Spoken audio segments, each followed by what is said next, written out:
Reid, I got you on mute now. All right.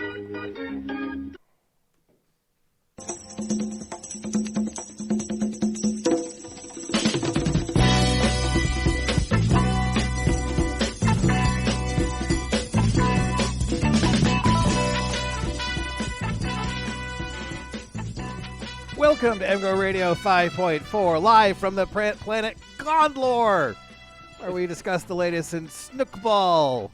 Can I correct that for a second? We're 5.3 on Planet Glodball. Oh, it's because we had a bye. So our numbering conventions are completely off. Yeah. But suffice it to say, we have left the planet. We have gone to the planet, what did I call it, Glondor? That's fine. Now we are going to discuss snookball, because it is a jolly thing. We keep on worthy doing of our attention. Intergalactic sports whenever Wisconsin comes around, don't we? Do we? Yeah, the Rigelian bug ball is how they. Yeah.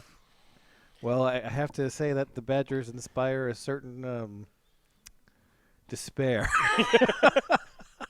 Indeed. From time to time. Indeed. So before we get to despair, can we talk about the sponsors who are? All right. So we are actually live from the Bow Store on Glondor. We moved it. It's no longer on Main Street. We took it in our intergalactic. It is. hole. Glondor has a main street too. Okay. 333 Glondor Main Street Main on Street. Glondor. Yeah. Next to the shaving palace. The underground printing moved too. They're just next door. The Glondorians are very hairy people. Yeah. We would also like to thank our presenting sponsors, the Bow Store and Underground Printing, Homeshore Lending, the residents in Ann Arbor downtown, the University of Michigan Alumni Association, Peak Wealth Management, Human Element, Michigan Law Grad, the Phil Klein Insurance Group, Fuego Box, Ann Arbor Elder Law, and Perrin Brewing. That's right. So, you want to talk about the beer right now? We have a beer sponsorship. We can do that. we're going to have the... Should I drop the conceit? All right, so Yeah. so that happened. Yeah. It was... I was there. What an idiot. Why did you... Why did we do this? I went to Iowa. I went to Ohio State a couple of times. Yeah, like you're like, hey, do you want to go to Wisconsin? And I was like, is that a joke? I think we at this point we need to. Well, I was planning on going to Illinois. Is that one still safe? I mean, it's not worth it. I've been to Illinois. Yeah. Yeah, it's just go to North Korea instead. It'll be the same. Great. The inside of that stadium is basically North Korea. Great. It's just exposed concrete. It's brutalist. There's people who are like forced at gunpoint to go into the stadium. Isn't Columbus brutalist architecture too? I think like the same guy designed the thing. It's just the faces of Ohio State fans are brutalist. Anyway. So Wisconsin. I don't know. Wonderful people, by the way. I don't care. I don't care how nice they are after they like stove your head in with a stake. Anybody can be nice. No, they were nice before that too. Anybody can be nice when that's definitely already. Anyway. Yeah. Whatever. Yeah. They were. You want to ask some questions or something? Because about Wisconsin. Sure. Why was it so bad, Brian? Every reason. You're gonna have to be more specific. Start from the beginning. How is Shea so bad? I don't know. He's not doing anything that he was doing last year even. Well, so he had issues last year throwing into zones. Yes. And he had issues in this game throwing into zones, and it seemed like Wisconsin kind of had a tell that Michigan really wanted to go to the boundary. So you'd see things like there'd be 2 receivers to the boundary running outs, and there'd be 5 Wisconsin guys over there. And Patterson would be like, I don't know what to do now. And I'm like, there's 5 guys in coverage, and there's 4 guys rushing. So what does that imply about like the other 2/3 of the field? Maybe his injury. Who was the guy, Carter or something like that? The Western Michigan guy we played, Alex Carter. Oh, Alex Carter. Who couldn't, and like afterwards they He found literally couldn't throw one direction. He literally could not move his neck one way, so he wasn't throwing to that entire side. Yeah, I don't know. So the first snap from scrimmage is like the improv to Bell. Right. And it's like, okay, he made that work, but he's also rolling out to the side of the field with all the Wisconsin guys. And meanwhile, Zach Charbonnet isn't within 15 yards of a Wisconsin player on like just a stupid check down. And I think Collins was out there too. And Collins was open too. Collins is always open. And so that's the first play of the game. And you're like, all right, you got a bunch of yards on that one, but is that what you want to see from the quarterback? No, you want to see the quarterback actually like figure out that he should throw the ball to the people who are far away from the other people on the other team. And immediately at that point we knew we were in trouble because Wisconsin's first drive was like devastating. Ishtar, yeah. Yeah, and then they have that play and like, okay, that worked. It shouldn't have worked, but it worked. But then they run up. They're trying to like get a fullback on the field. They have to call timeout because they don't have the right personnel. And they come out there, and I agree with you. I saw that you said that like the fumble, he got hit like twice. Like it was not. He got hit right on the ball twice within like a half second. Right. I'm just like. So the third consecutive game where Michigan loses their first drive to a fumble is just dumb luck this time. Well, and then I mean, that's a zone read without a read. Yeah, like that's what bothered me. They leave the backside end unblocked. And then Shea Patterson's looking the other direction, and I don't know if he screwed I don't know if they screwed that up, and that was like they were supposed to have the handoff go the other way. But just given what we've seen so far from the offense, it's hard to like say that that's on Patterson because we've seen them do. Yeah, last year they were so good at that play. It was belly. It was just and it feels like they don't know who the heck they are anymore, because like there's let's have one play. Okay, that works. Let's go throw our fullback on the field, who is converted to a defensive tackle because we don't have a fullback in this offense. And I don't even know who's in charge. In retrospect, that was a really bad sign for a lot of reasons, right? Right. Like you have Ben Mason, who is a crunching fullback. He's a really good short yardage guy. He should have a role on this offense, and instead you're moving him defensive tackle where he has no shot of ever being any good because he's just too small, right? Like right, and he is a fullback he's a fullbackian fullback who could be like one of the best fullbacks out there. Right, and like even if that's not kind of the whole of your offense, surely Michigan could have a package identical to Wisconsin's in this game, which is equally effective on short yardage, and they just didn't do it because they're so married to this version of what Gaddis wants to do that even if you have a really effective player who doesn't quite fit in it, you're not going to accommodate that. You're just going to be like, play defense. The whole concept going in, the whole thing, the excitement about speed and space was that it was going to be building on the structure of Michigan's offense. Well, and that's what they showed in the spring And then that game. there would be like speed and space? Yeah. Like they ran like one jet sweep with Giles Jackson that he screwed up. And then Sainer still has been a ghost. Yeah. They ran they ran bubble screens with tight ends. And those aren't technically bubble screens. No, but it's still. I called them flare screens. Yeah, so they ran. So the first one works because it's weird and it's new, and then the second one. Because who would expect you to use Nick Eubanks as a slot receiver? Right. So the second one, you got Eubanks out there, and then they put an offensive linebacker over Black. Right. So you've got your matchups all screwed up, right? Your tight end is catching the ball, and your wide receiver is blocking against the guy who's a much better run defender than he is a run blocker. And I'm just like, this is stupid. And then they have this phase at the end of the game that I think everybody is like, we're just hurling it downfield. A lot of these throws are not good throws. No. Like they're not even like the good version of like the let's hurl it downfield offense. And Black makes a catch. He almost makes another catch. Should have gotten a holding call. Yeah. And then Collins makes 3 catches. One of them comes back on a really bad OPI. And then they have that fade down the sideline where they pick up 30 yards before they score their first touchdown. And I'm just like, why did it take almost the whole of 3 games to even try that once? And why are we down 35-8 before we tried it in this game? And that's just, I mean, there's no other way to describe it than stupid. Like it's inescapable. Like you have to imagine people are talking to each other in there. You have to imagine there's some sort of thought behind it, even if they're not sharing it. But like, what's going on in there? Like, who's in charge? Who is in charge of this offense right now? Whenever I do this stuff, people are like, "You never played the game," and I'm like, "No, but I can see." Fine. I have fucking eyes. This is the question that everyone who's played the game is asking too. Who's in charge of this offense right now? Is this Harbaugh running it? Is Gaddis running it? Is Harbaugh telling Gaddis what to do and then Gaddis? I don't care about that. I care about what the impact is on the field. But there's no philosophy here. They say you're built to be a running team. You have Mike Onwenu in the middle. I'm sorry. All right.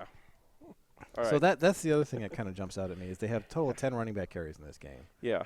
And then they come out and they actually have a couple of 1st and 10 runs with Turner at the beginning of the second half. They go for 6 yards each.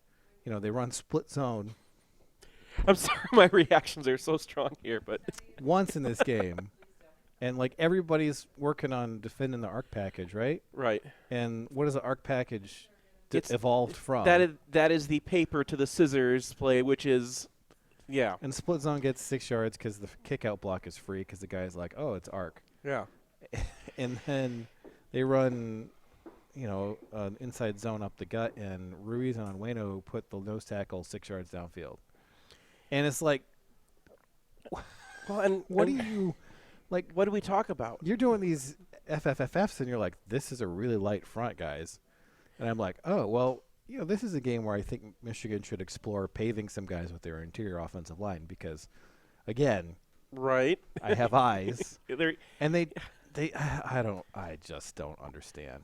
And I think you can see kind of the degradation of Michigan's game plan in the way the pass blocking went.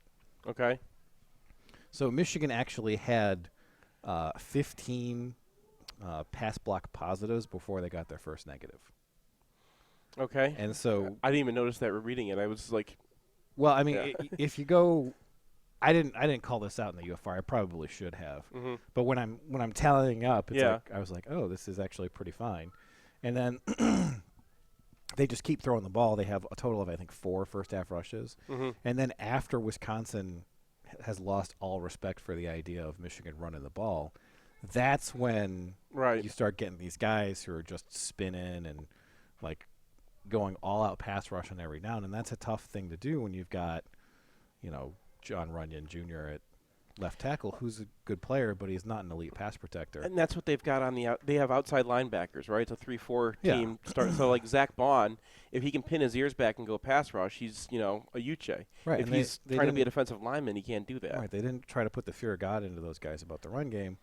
And then you have this, I mean, like, I know I was calling for Michigan to throw the ball more, but when you go into this game and you're like, okay, so their options are a true freshman nose tackle, who was like the number 1,200 player in the country last year. Right. Or playing 2 defensive ends and 2 outside linebackers in a 2-4-5. Right. Like, run the ball. And it's doubly frustrating because the thing that leapt out when I did this game is that so Michigan's running the same RPOs that Joe Moorhead ran 3 years ago. Yeah. And you can't do that because the game evolves because the new thing is like, all right, we got to figure out how to stop this, and then they stop it and you got to move. And Michigan is just running those same RPO slants, and it got so bad that the Patterson interception was deflected by a defensive lineman on what is literally a run play with a pass attached. How bad is it when your literal run play has DL being like, I should get my hands up? This summer had no indication of this. We were having, like, Coach Twitter was, like, putting out things from Michigan spring games saying, this is a cool RPO. And it was all stuff based off of what Michigan does. They run a pin and pull in this game, which is maybe one of the first ones we've seen this year. And they blow it. And they blow it. Yeah. But, like, they were great at that play last year. Yeah, that's the thing that really, like, bothers me is we see people blowing basic football assignments, and it's like guys like Cesar Ruiz. Yeah. Like, why is Cesar Ruiz blowing a line call on a pin and pull? I mean, at that point, this goes to the people who've been playing the game who I've been talking to this week, because everyone seems to have, you know, I've had a lot of communication with people, and the general sense is that Michigan kind of, once you get down by that much, it just that life comes out of you and you start making mistakes. I don't care about that. I mean, that's. I mean, it's not an excuse. It's a because like the Cesar Ruiz pull was like on the first or second drive of the game. Okay. Like that. I mean, like that's inexplicable. But once they got down 35-0, they won the rest of the game, 14-0. So I don't buy that explanation at all. I just think that you came into this game with the worst possible game plan for pretty much the second straight week. And whether that's on Gaddis or if it's because Harbaugh's trying to rip it back, I don't know. But, like, the warnings, like, people get on me when I get down on stuff because, like, this guy doesn't know what he's talking about because they want to feel happy. They want to feel hope. Yes. And so, like, I posted the Army UFR, and people are like, this guy's an idiot. And it's like, all right, but okay, guys, what do you think now? They're probably like, this guy's still an idiot. But it's super frustrating to watch Michigan go back through the same kind of stuff where it's like, this can't work. The kind of stuff that you are doing cannot work. It's never going to work. And what did you do all off season? I didn't think we'd be here in year 5 of Jim Harbaugh, but here we are. I didn't actually complete my thought on the RPO. So Michigan's running the same RPO slants that Joe Moorhead was running 3 years ago. And Wisconsin, like, the salt in the wound is they run one RPO in this game, and it works because the wide receiver releases off the line of scrimmage and then stock blocks. Like, he sets up like he's going to block, and then bang, he's got an in, and Hawkins is like, oh, crap. and it's like, do you know the first time someone ran that? It was against Michigan in 2016 with Penn State. It was Joe Moorhead. Joe Moorhead did that against against Michigan State. Joe Moorhead, like, everyone was, coach of Twitter was like all excited about that at the time. But like, Gaddis was in the room the first time they ran that. I've never seen that from Michigan or against Michigan, and that was the first time I've seen it. And it's like, why are we the team that is behind the curve again? And we Michigan has like this incredible record of doing that. So they brought in DeBoard to run all zone stretch, like, because the Denver Broncos made it cool in the NFL with Alex Gibbs. Right, and we're like 4 years late to the party now that everyone's learned how to defend zone. And we bring in Rich Rodriguez, and like that's like after the zone read has conquered everything. Now, Rich Rodriguez actually does get Denard in and has a couple of pretty explosive offenses. They weren't zone read offenses, though. There was QB power pretty much. ISO. But so he did actually evolve, and there was some cutting edge stuff while he was here, but of course he had the worst defense in the world, so he went out the door. And then Hoke comes in, and we're trying to I don't know what we're doing with Denard. That doesn't count as like Michigan trying to be cutting edge, I guess. But then they bring in this RPO stuff, and it's like, okay, this is about 3 years late if you're not gonna innovate. And like one of the things that kind of caught my eye in, I think, the opener is that Michigan's running a zone stretch away, and they've got an RPO on the backside that's covered, and that you're not really buying anything because the stretch and the guy who's you can't get to the guy who's had to stay back because of the slant. But if you modify that, if you turn that into a quarterback run, then you can get some. Which is what they were doing in spring. But the kind of stuff that you're like, ooh, that's pretty cool, which we got actually quite a lot of during the first few years of Harbaugh. Yeah, is gone. Like there hasn't been like a single play. Maybe there's like one in each game where it's like, okay, that was pretty good. And there was one in this game. It was where McCaffrey took off for 9 yards right before halftime, where they have the mesh fake and they immediately go into a quarterback draw with the running back leading. And that's like, okay, yeah, I can see why that worked. Yeah. And that was it. There were no other offensive plays in this game where I'm like, that works because the play call is a new design, and that's pretty good. And on the other side of the ball, so the worst take that you can possibly have about Wisconsin is that they're just like, here we are, come and take it. Because you hear this about these man ball offenses. They're not. They're running a lot of the stuff that Harbaugh was running in 2015. Well, but you hear all this stuff about man ball offenses, and then you go and you break down each play. Yeah. And I don't know if they repeated a run play more than once in the whole first half, except for like dives, like short dives. The counter tray they were doing a lot, but that's a counter to the main thing. I mean, they ran it twice. Yeah. And the most alarming thing, I think, even beyond just the offense, was the fact that we were talking after the FFFF where you're like, what is this? What would you call this play? And you were like, I should Google this. So it's an old Redskins thing called Power GT, because you pull both the backside guard and tackle that the NFL doesn't do anymore because it's hard to block the backside 3-tech. In any case, you're like, they do this a ton. Right. And the way they do it is they insert the fullback in the backside to help make up for the fact that they're pulling two guys back there.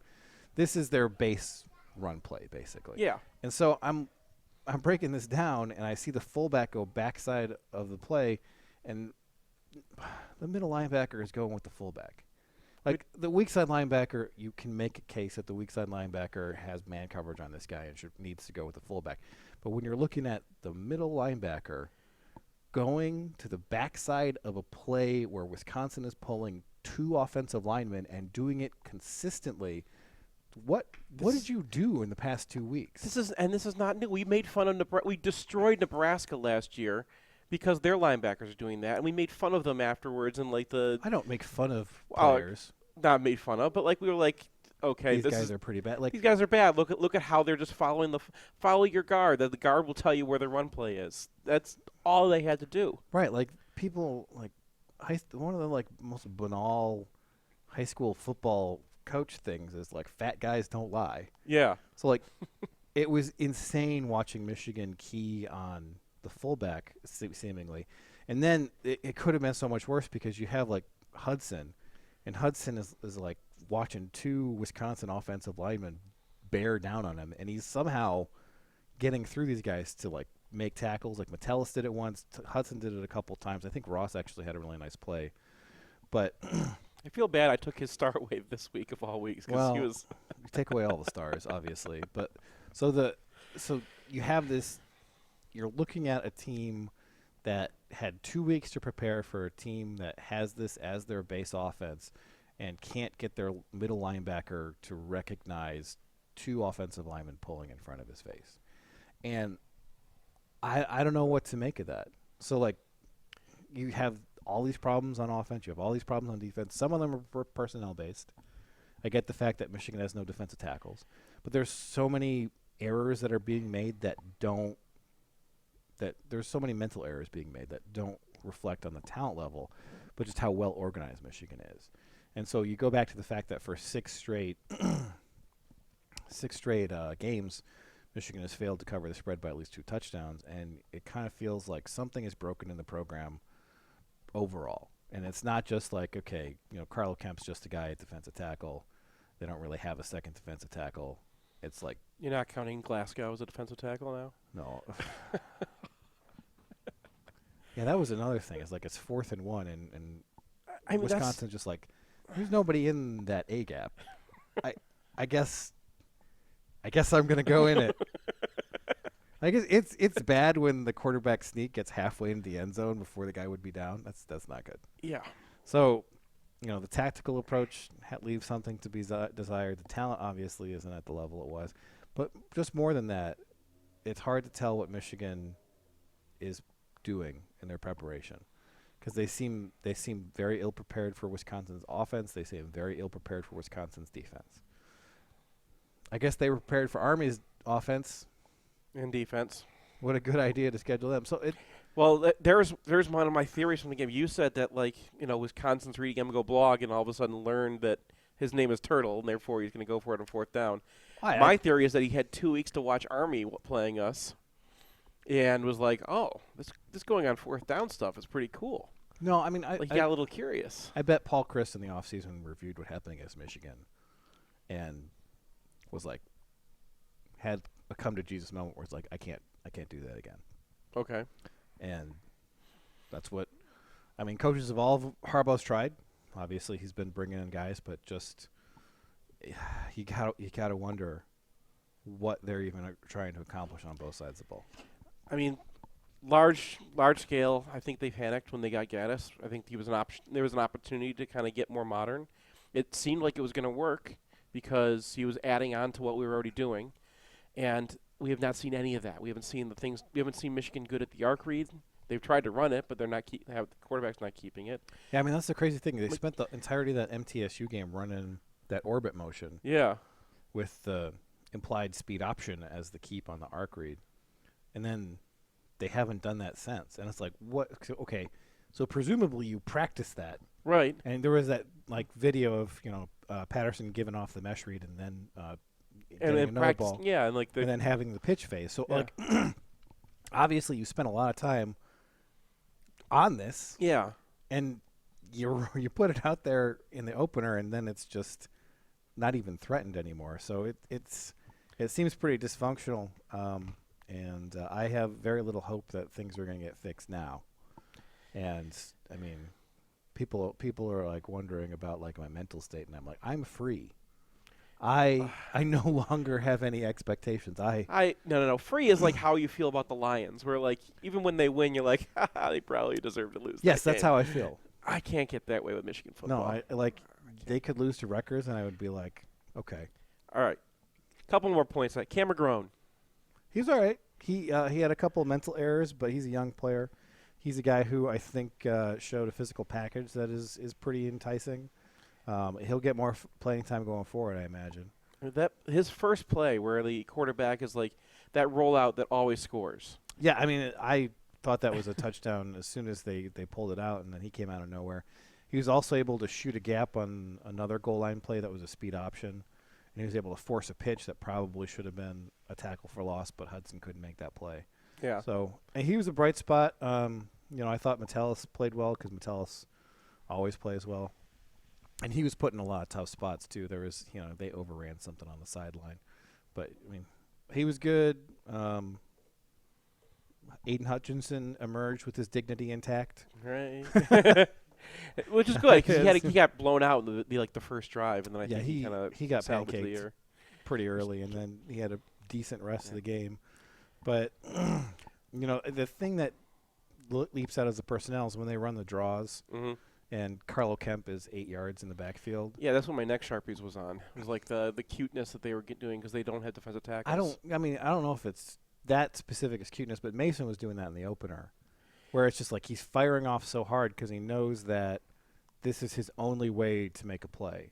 And he should be a strong side end, and Michigan probably has 0 legitimate defensive tackles on this team. And Jeter comes in and he doesn't get a positive the whole day. Like it's I mean, going against Biotish is a tough draw for your first start, but you got to get something going. Yeah. So, yeah, I all expectations for this team have been completely tossed out the window.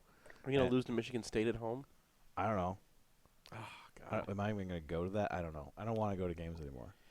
It's just not worth my time to sit in the stadium and have, like, Special K play his thing, and I'm just like, I don't want to be here. Can you imagine how many Ohio State fans are going to be at the stadium this year? It's something that Ward Manuel has made no attempt to do anything about. Like, you could do some things to make sure that Ohio State fans are not able to buy their way into the stadium, but Ward Manuel doesn't do anything. Like, can you name a thing Ward Manuel has done other than hire a basketball coach, which is kind of required? I'm not going into the Ward Manuel thing after when I'm feeling this down about football. Like, it's not even. Well, it's not even like my thing right now. 2 years ago, I am just surrounded by Ohio State fans, and I'm just like miserable the whole time. Yeah, and it's something. And 2015 and 2013. And does the athletic department ever do anything for the fans? No, there's no Wi-Fi in the stadium. There's Wi-Fi everywhere. I'll tell you, Wisconsin had good Wi-Fi, which was important because, oh my God, we were sitting around watching no football for so long in that game. Like the game time was actually not that long, but like they was commercial, one play commercial, and like sitting in the stands surrounded by Wisconsin fans while we're getting pulverized. If I didn't have good internet connection right there, I would have died. Yeah, but I mean, like I could escape into Twitter. They're all standing. Why would you? I'm just like down in here, like I'm just going to. I don't know right why you would go on Twitter. Do 'Cause you have like an alternate Twitter that just follows like Japanese accounts about cute cats? History. Oh. All right. I was responding to the British History podcast. Let's take a break. We're going to come back with a gimmicky top 5 with Reid. Reid McCarthy. It's nice. I like him. Field, we're going to win.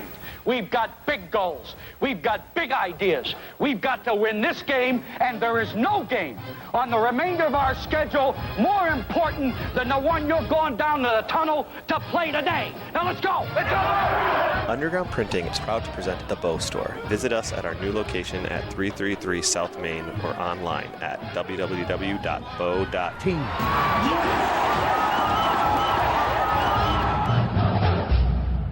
Want the perfect game day outfit? Underground Printing has unique, great-fitting apparel and officially licensed apparel from legendary Michigan names like Woodson, Howard, Schembechler, Ufer, and more. UGP also specializes in custom printed apparel and promotional items for groups, events, and businesses. Whether you need one shirt as a gift or 1,000 shirts for a charity walk, Underground can customize almost anything for groups large or small. To learn more, visit Underground Printing at one of our 3 convenient locations around Ann Arbor or online at undergroundshirts.com. In southeastern Michigan, the yearly cost for a nursing home averages $90,000. It doesn't have to, though. Reid McCarthy founded Ann Arbor Elder Law after handling a tricky situation for his own family. Years of experience later, his boutique firm works with clients across southeast Michigan dealing with Medicaid planning, long-term care, and tax, disability, and family law, not to mention family dynamics. If you have a family member who may need that level of care, or if you're ready to start your own estate plan, Reid can give you a plan for the future. Visit AnnArborElderLaw.com or call 734-945-9693. That's 734-945-9693. Are you planning a business trip, a Michigan reunion, or a revenge tour in Ann Arbor and don't want to be stuck out by I-94? Look no further than the Residence Inn Ann Arbor downtown. Positioned at the corner of Huron and Ashley, the hotel is just a block from Main Street and a short walk to Michigan Stadium and Central Campus with all the amenities you expect. Also, we podcast here most Sunday mornings, so if you let us know you're coming, we'll let you put a shout out on the pod. That's the Residence Inn Ann Arbor downtown. So by now, I'm sure you've heard about Homeshore Lending and my friend Matt Demarest. I'm going to tell you once again, if you are buying or refinancing a house, this is who you got to call. Everyone who's used him so far from our site has said the same thing. And, my experience itself, we just bought a house just a couple of years earlier before we refinanced. And so we got to see one-to-one comparison between the bank that we worked with and working with Matt. And it was just a completely different experience. He really knows the industry well. He knows what you need to provide him so you don't have to keep on going back and forth all the time. He can shop with different lenders so he can get you a priority with them. And like I said, everyone who's worked with him has gotten the same feedback. So if you are looking to buy or refinance your house, please go to homeshorelending.com/MGoBlog and Matt will set you up. That's Homeshore Lending, NMLS number 1161358. When you walk as if you always own the lane.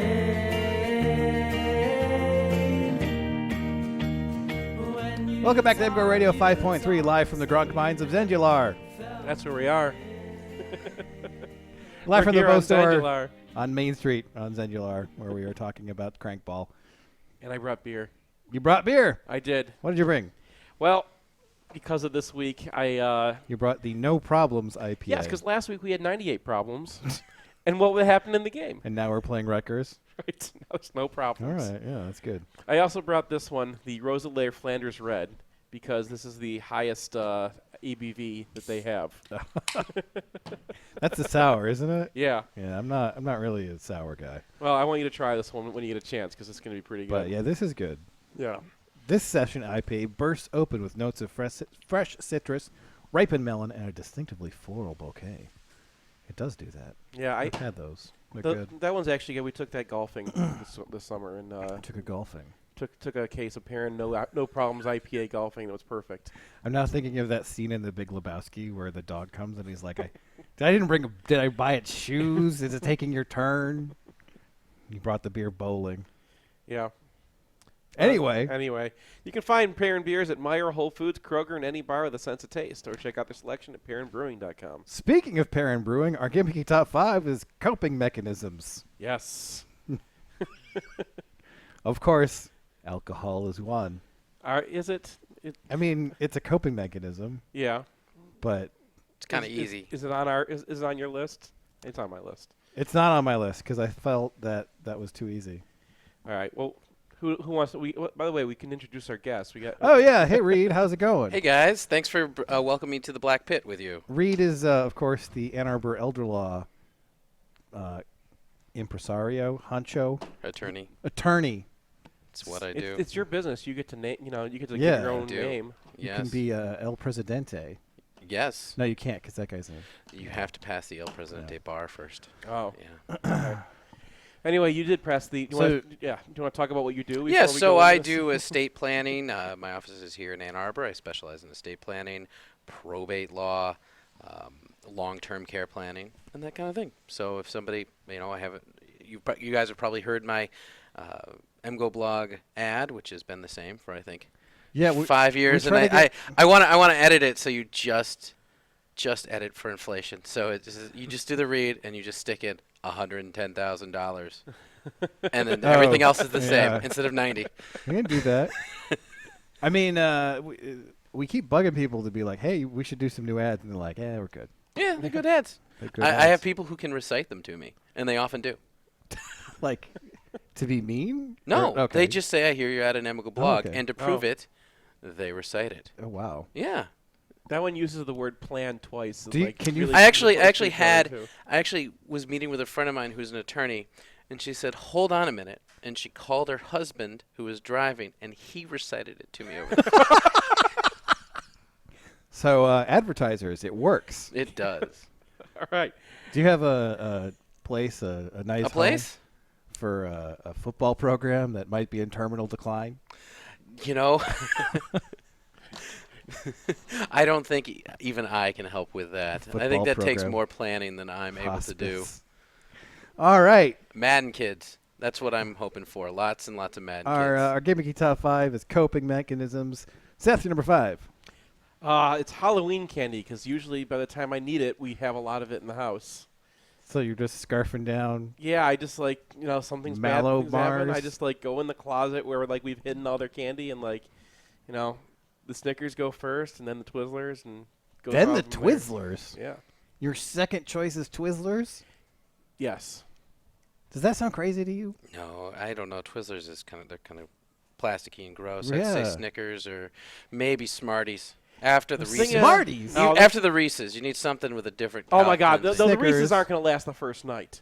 The Snickers You will have at least to hide them. You have to go through your kids and take their Reese's. You know they're available for purchase. That's cheating. Can't do that. You take your kids' Reese's, but you leave in the little gold foil ones. Yeah, but you take the big every single once in a while you find the little cups that were take those. Oh God, the packages with 2 of them in there gone. Oh, They don't make it past. They don't make it to November 1st. I get those out in the car on the way home from trick or treating. Those come out of the bag. I still think that the Twizzlers is the crazy. Well, they're the little weird Twizzlers too. They're not full size Twizzlers. No, the Twizzlers are good because I don't have to chow them down in 1 second. I can be You can't. They're made of plastic. Well, you can work on a Twizzler for a while. It's like a dog toy. Yeah, that's what it is. Anyway, usually what's number 3? I want to hear your crazy candy rankings.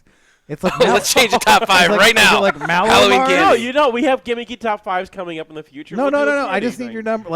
After you eat all the Twizzlers, you weirdo. What's number 3? It's those little brown wrapped and orange wrapped ones that who knows what they are. The caramel thingies. The mystery candy. Oh, with a little white I have no filling idea in the what middle or those things are. something. I throw those out. No, I can tell you what the last one is. It's the candy corn. See, I don't get that. Candy corn's fine. It's not my favorite, but it's like I just don't trust it because it usually comes loose. And Yeah. it's I don't trust loose candy. well, they don't. I mean, they have little bags of it. It's fine. It's probably I mean, the little box of dots. I don't know. Some nerds. Nerds are good. Yeah. They're too sugary for me now. I liked them when I was a kid. Yeah. Nerds are like an instant headache for me now. Yeah, that was like the first sign I was getting super old, is I had some sugar in the morning, and I was like, "Ow, what? This sucks." So it's just too much for me, man. Yeah. Anyway, that was my number 5. Reid, you're number 5. Candy. I think that the B-pone's a state of mind, so you have to alleviate it with philosophical state of mind. So nihilism. Retreating to the fact that none of this matters. It's not your fault. I mean, this was all a situation that came about over years. Mark Emmett and Jim Delaney are agents of Cthulhu and had a hand in. That doesn't sound like nihilism. But everything is entropy, nihilism. Yeah. Everything's coming to its logical conclusion, and in a state of the end times, which Michigan is now seemingly entering and existing in. That doesn't really feel like a coping mechanism. That feels like leaning into it. Sometimes that helps. Does it? You already burned the Lebowski quote already, and that's my one comment about nihilism. Other than it's 19th century Russian roots, but no one wants to hear that. Yeah, nobody does. My number 5 is redoubling your focus on work so you can provide for your family. Sounds great. It works very well. How's that soccer blog going? For everybody except me. That is my advice to you. Focus on your elder law practice, or I guess you're pretty screwed, Seth. No, I got to do Rutgers all week. Like that was actually pretty. I think it should be on my list. Is going through going through go Rutgers film. Does it help? Like at least we're not this until Rutgers does something that like I'm really jealous of, like have a defensive tackle. Yeah. But wish we'd kept some around. Sent them all to. That is the worst. Wherever. Like, I'm jealous of something Rutgers has.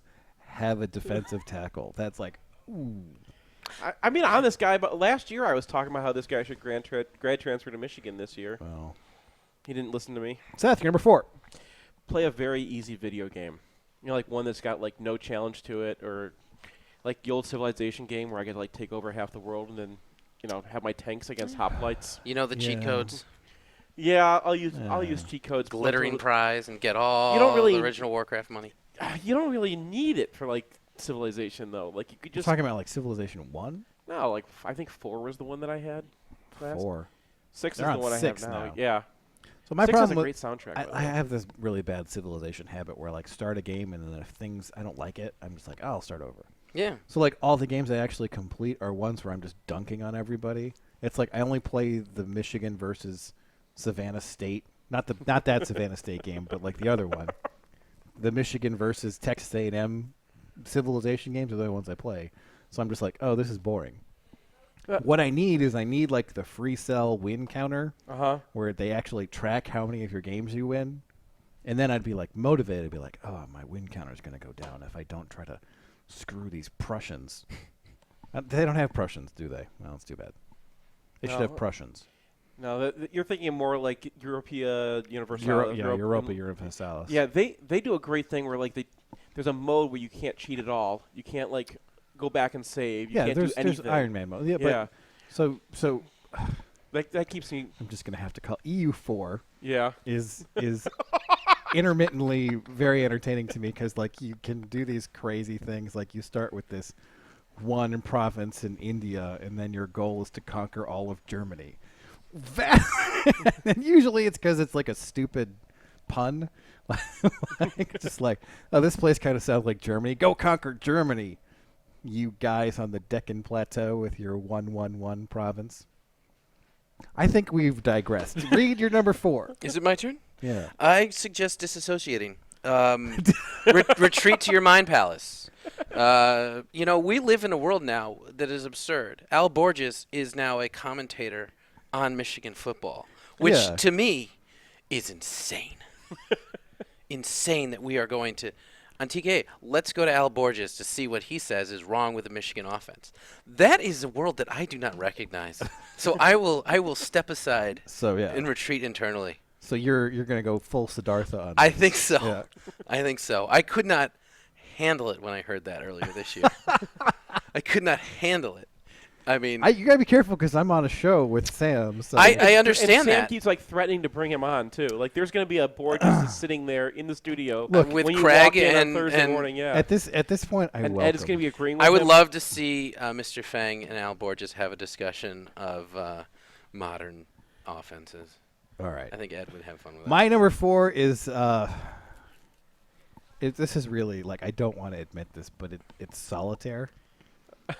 So at some point during preview week, I needed a break, and my mind had melted. And like the idea of like booting up a video game, even a not very challenging video game, was just like, I can't do this. So I booted up Microsoft Solitaire. I do Spider Solitaire. I find that more satisfying. And now it's like, maybe I can play some more Solitaire. And the worst part about it is that now it has ads. Oh my God. During Solitaire? Yeah, so between of course it does. But between games, there's like ads. It has to. And the ads it's are like all the most pure thing in the world. How could you? How did they spoil my Solitaire? That's not the worst part. The worst part is what the ads are. Do they still have ads at Minesweeper? You could play. They are for bingo, slots, and the Mayo Clinic. Okay. Well, we see what the demographic is on. So I am being directly told that you're ancient. You're one of my clients. We should talk. Yes, that's true. So it's only a coping mechanism until I get to an ad, and then it's like, the Grim Reaper comes now. Have you ever tried playing solitaire with like regular cards? No. I mean, I used to, like, back before computers existed. Oh, like I think I didn't know what solitaire was until like I had my first Windows, and then I was like, ooh, I should try this with cards one time. Well, so there's like the traditional solitaire is Klondike, which is fine. The Spider is like, Spider's messed up, man. It'll get you. It's good. Anyway. Reid's looking at me just like, I'm going to talk about Hegel on my next one. Oh shoot! I should edit that out then. Okay. Seth, you're number 3. Sorry. This is the alcohol one. High ABV craft beer. All right, yeah. And this is actually From who? Well, we're using Perrin for From Perrin Brewing. But I after the game, Demarest and I decided we needed to like do a little tour of every brewery on the way home. So he's starting a brewery. Yes. So Five Shores is his brewery. So he was going around. He was wearing the hat, and like every time we got to talk to the brewer and everything. So. More Brewing Co., I'll give them a shout-out. Microphone Brewing, give them a shout-out. Every single one of them, we were ordering like the highest ABV they had, and it was wonderful. And So then Matt, you were driving home from Wisconsin. Well, you're trading off. Okay, is that better? Well, one guy, like we try it, and then the other guy gets to finish it, and the other guy drives for a bit, and then like when he's ready, we find another brewery, and then we switch. Oh, okay. So you guys were just in like low-level hangover level? One beer, well, no, we had Wisconsin was doing more than any of the beer was, but one beer after 3 hours, you're okay. All right, let's not get you arrested. Yeah. Reid, you're number 3. You know, I went back and looked through some old MGO blog content from the past times, and I'd really like you to bring Henry back. Oh, I think Henry, that's the Otter von That's a Wien? much more healthy state than the Beepone. Usually it has to be like November for Henry to come out. No, I think we should start now. That is like the sign that like the season is over. Honestly, if I thought about that at halftime of the Wisconsin game, I would have posted Henry. I think we need Henry back. I've just noticed that you have your iPhone case is the Saul Goodman's from Of Breaking course it Bad. is. Of course His it is. license plate. So yeah, so my I have it on my car, sticker on my car that says "Lawyer Up," which is from Breaking Bad and from, of course, Better Call Saul. It's on your card. No, on my car. Oh, your a car. sticker, a little sticker, Oh, not so- a big one. Okay. But I do really appreciate that show. Not to digress too much, but the Oh, reason we're it all is- digressions I used to today. always say that they will never make a show about an elder law attorney because it's too boring. Why would anybody watch a show about an elder law attorney? But the spin-off of Breaking Bad, Better Call Saul, which is my favorite show, is about an elder law attorney, although one that likes the practice of elder law so much that they veer off into laundering money for drug dealers. But I appreciate All right, a let's lot try to about that get show. both of you not arrested. I like the show. I don't like the laundering of the money. My number 3, anchovies. Okay? So over the You're summer, making fun of my beer. over the summer, I turned into like a little old Italian lady in my culinary explorations. Okay. So, and I've Hence just the ads in your solitaire. well, I think that's more about the solitaire than the anchovies. Okay. And so what I've discovered is that anchovies are in fact amazing, especially when you put them in like a red sauce that you bake in the oven, and then you put that on polenta or a pasta or whatever. So like I've been doing a lot of cooking with anchovies, and I think that they have a bad rep because you put them in like a salad and they're very prominent and they're very like in your face. But if you put them in, And the Ninja Turtles. if you put them in, the sauce or anything, what happens to the sauce is people are like, "Ooh, this is good. I don't know why." It's because you have the thematically appropriate umami Correct. in your. Have you tried red the sauce. white anchovies? I have not tried the white anchovies. Get the white anchovies. I'll do that after the Ohio State game. I'll be like, "It's all white anchovies today." They're just a different type of anchovy. Different flavor, still salty, Okay. but worth trying for some anchovy variety. I mean, my guess would be the salt is what's doing it. Well, it's not just the salt. So the salt is part of it. Obviously. It's like fish sauce in Vietnamese or Well, Thai so cuisine. like Kenji Lopez is the guy I adapted this red sauce recipe from, and he puts in fish sauce at the end. Sure. But I'm also just like, I have these anchovies. I've had them for years. Why don't I try to use the anchovies? And it improved the finished dish because that's what you expect from a good red sauce. Okay. He seems skeptical. He's just like, I don't want to mess with any of this. I mean, I made it this far without eating anchovies. I don't know if like You don't eat the anchovies. you just use them for You flavor. put them in things. Yeah, Okay. yeah. It's like it's like the Italian equivalent of soy sauce. Correct. So when you make like a tonkatsu broth, you taste it and you're like, oh, I don't know about this. And then you put a bunch of soy sauce in it and you're like, oh, that's why. So, I'm not that strong of a skeptic. Anyway. Kind of sounds like you are. Anyway. Anyway. We're gonna have a podcast where like Dave and I make eggs and I force feed him my I don't want to eat. No, I hate the way David makes eggs. We're gonna have to do it. We're just gonna have to do it. I mean, we could either like talk about a terrible loss that's gonna happen this year, or you can eat Dave's eggs. There you go. Book me for Ohio State. Seth, you're number 2. So I do yard work. This is what I really do all the time. Is I do yard work and I listen to like history podcasts, specifically hardcore history. Yeah, I know. The guy never makes a new one. There hasn't been a new one in like 6 years. I know, but they're all 18 hours long. Right. So the last one that I listened to was like about 200 survivors. Imagine 200 survivors of a warship, and they're sunk in tropical waters, and there's sharks eating them every day. I think there's a Tragically Hip song about this. And Jim McElwain shows up. That doesn't sound. This is taking a turn. But like they're so depressing. He describes like the absolute worst. And he's fascinated by like how bad it's gotten for people. Yeah. Well, like I can take a Wisconsin loss if these guys can sit for 3 days in tropical waters getting eaten by sharks. So we go to Chicago pretty much annually, and he drives, so it's his audio. And so I've heard many. Well, no, I drive and you're writing previews the whole time. So like because there's no talking for a 5-hour drive, and you're like, can I listen to a podcast? I don't want to talk to anybody for 5 hours. So like, so his audio, and it's often hardcore history. And this time, I get into the car and he puts on a podcast. Oh God. And I hadn't tried this one yet. I didn't even know what it was. Lexography. It's about like the origin of the letters in the English language. And like you might be thinking, oh, that sounds interesting. No, this guy was the guy was terrible. I hadn't listened to it beforehand. I downloaded it for the trip, and then we get 5 minutes in. I'm like, you said you've really outdone yourself, is what you said. Yes, and you had. But what did I put on afterwards? You put on The Martian. The Martian, which was great. Yeah, then I had to buy the book to like finish it. It was a great book. It was a good book. Yeah. I just think that the doing yard work and listening to podcasts is the most dad coping mechanism possible. It absolutely is, but like people have been doing this for ages, so I'm sure like the horrible things. Not confronting your problems in your life by going outside doing yard work sounds pretty familiar to a lot of people. They used to have to live through the things that hardcore history talks about. I just like hear about them living through the horrible things. Yeah. It sounds like people were doing that in the 50s. Yeah, beating people to death with lawnmowers. Reid, you're number 2.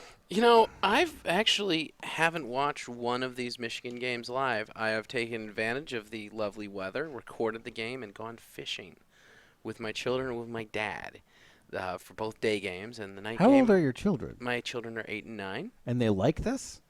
Fishing? Yeah. Yes, they do. They do like to fish. I hated Well, granted that we went fishing after Wisconsin was up 14-0, and we skedaddled and went down. I know. I just my dad tried to take me fishing when I was about that age, and I was not happy about it. You either like it or you don't. We used to pile into my grandpa's old Cadillac, and he would drive us all the way to like the tippy top of Lake St. Clair. Like it's just a long drive on regular roads the whole way. We never caught anything. And we get up there, and like there's there was always like little bluegill or something. There's always like little cottages, and he'd always point and be like, "That was my grandfather's cottage." My grandpa used to take me and the thing is, he never pointed to the same cottage twice. We never called him out on it. I was like, I'm just sitting here in a boat. Nothing's happening. You're not watching Wisconsin. That does change things. Although I wasn't watching Wisconsin for a lot of that game. I mean, I don't know. I was kind of, I don't know. I had to, but I was also. It's your job. You try charter fishing. You catch things the whole time. Yeah. I was just like, why? It was a beautiful day. It was 78 degrees. The water was beautiful. Late summer. Why am I not playing Gargoyles Quest on my Game Boy right now? That was my like 10-year-old take. Like, oh, this is so lame. Gargoyles Quest is so awesome. Gargoyles Quest was awesome, by the way. Well, you went to engineering school, and I went to. Was it easy? I could use them. No, it was not. I only play like the most diabolically awful games known to man. Oh. So like that's not true. You and I overlap on a lot of we overlap on plenty of games, and my games are easy. Like what? All the like EU4. EU4 is only easy if you're not taking little Indian one province minors and trying to conquer Germany. True. What are you playing like France? No. Yeah, Yuts. No, like Saxony. Saxony. Get out of here. I was always terrible at video games. Even when I went to college and we had a T1 connection, everybody else is on dial-up. I'd still get killed at Quake. So. My number 2 is literally something I did this week. I organized our foyer. You have a foyer. Well, I don't. Tony. We just have like a area in the front of the house where people leave their shoes. That's a foyer. And the mail?